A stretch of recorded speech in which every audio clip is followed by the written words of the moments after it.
যদি টাকা না তুলে দিস তোর বুকের উপর পা চাপাবো। সরি দাদু, আজকে হবে না, আজকে কানেক্টিভিটি নাই খো। কেন ও আবার কোনটা গেছে, ওকে বেতন দিস না নাকি?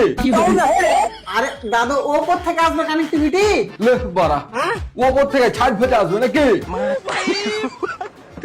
এই শালা দাদুর মনে মাথা আমি ফাটিয়ে দিব আজকে। দাঁড়াও।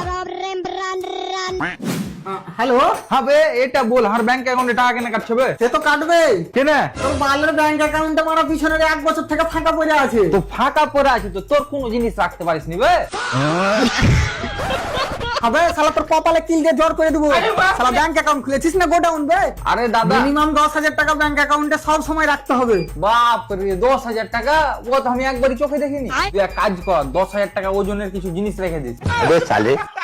আবে কেলাচোদা, এটা ব্যাংক অ্যাকাউন্ট, জামা কাপড় রাখা আলমারি লয়। ও তো ঠিক আছে, তাহলে জামা প্যান্ট রেখে দিস। আমার মিল প্রচুর বড়, আজ থেকে তুই রাখিস। এই শালাকে কি করে বুঝাই যে ব্যাংক অ্যাকাউন্টে জামা কাপড় রাখা হয় না? জামা কাপড় রাখা হয় না? না, তো 1-1 কেজি মুড়ি গেলা রেখে দিস।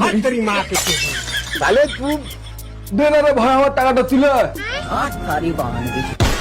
ਉਤਰ ਹੀ ਮੇਲਾ ਤੇ ਵੈਲੀ ਕਰਨੀ ਨੂੰ ਪਿਆਰ ਦੀ ਤੇ ਦੌੜ ਮੇਰੀ ਦੀ ਗੱਲਾਂ ਕਰਦੀ